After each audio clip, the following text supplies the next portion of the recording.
Okay, a word about removing nails. So what I've learned is you try to pound them back out, it doesn't really ever work.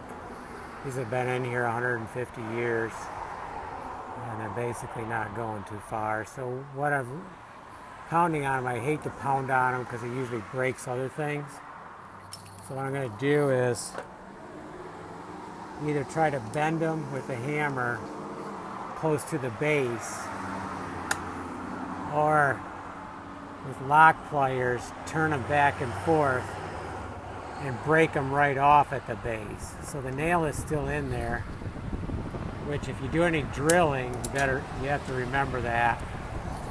But otherwise, when you hammer stuff in, you might want to remember too. But at least you're not breaking any more of the architecture and causing the boards to crack.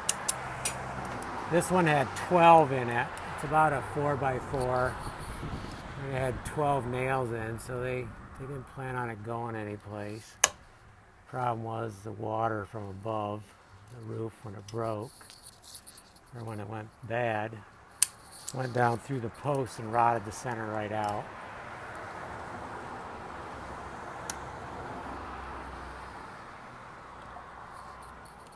And then if you have a little sticking out, then take a hammer and tap them back in, or kind of hit them sideways.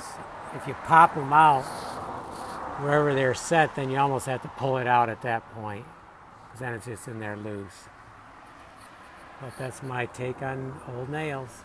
And that's what I'm going to do with the architecture, which I removed down here, is gently take all the nails out of it and try to put it back together.